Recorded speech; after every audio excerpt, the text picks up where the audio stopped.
may kabilang po sila. Opo, sir.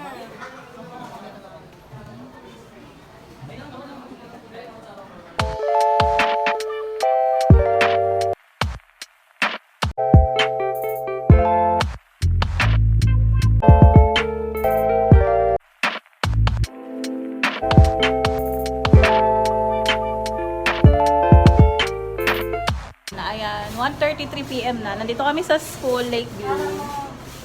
Mga classmates ko yan ng elementary. Doon na lang yung school supply. Nagkaroon sila ng ng contribution para makapag-donate kami for Brigada Eskwela ngayong taon to. Hindi, dito na lang sa ilalim. Ayan, binuhat lahat ni Gian. Oo, Diyos me. Sabi na nila. Parang nagbabasan yung ano ko dito.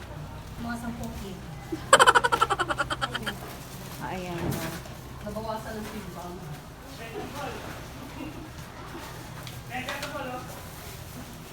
Tapos, dito yung school supply. Baka dito mo yan yung school supply.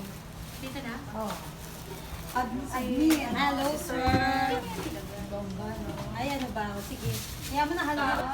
Ma'am, latag na lang natin. Kasi kailangan din ang picture para kayo yung mga batch namin. Ay, Ma'am Badet, okay lang daw doon ilatag nila doon na. Namin. Ayan, wala lang ang ginawa ko. Ito yung mga Ito mga ano to. mga taba-taba ko. Kaya Ito mga kaya parang parang napagod ako, be. Kaya pa.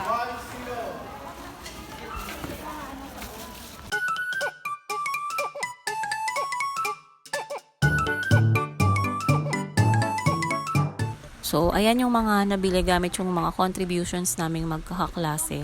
So, yun nga napag-usapan na magkakaroon ng contribution para makapag-donate kami para sa Brigada Eskwela dito sa school kung saan kami nag-graduate ng elementary. So, nakakatuwa kasi sobrang nila kaming na-appreciate and binigyan pa kami ni Sir Sanggalang ng Certificate of Appreciation. So, actually, 5 lang kaming nakapunta dito in behalf of our batch. Pero maraming nagtulong-tulong para maganap itong paghandog at pagbibigay namin dito sa aming mahal na paaralan kung saan kami nag-graduate ng elementary.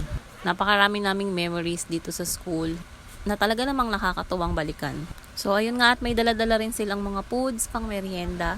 And eto nga pala yung Certificate of Appreciation na binigay sa amin ng principal na si Sir Sanggalang. Dito kami tumambay sa may kubo para magkwentuhan, mag-catch up, and pagsalusaluhan yung kaunting merienda na dala namin para sa kanila. Iba pa rin yung ano, iba pa rin. At talaga namang hindi namin maiwasang mag-reminisce at magbalik sa mga nakaraan. And eto po si Ma'am Mansano, isa po sa mga teacher namin noon. Nakauwi na daw kasi yung ibang mga naging teachers namin noon, pero some of them nandito pa rin po talaga sa school na to. Sobrang saya nang naging kwentuhan namin ng hapon na to. Talaga namang napa-throwback kami ng malala. At nakakatuwa kasi lahat kami talagang naaalala pa ni Ma'am.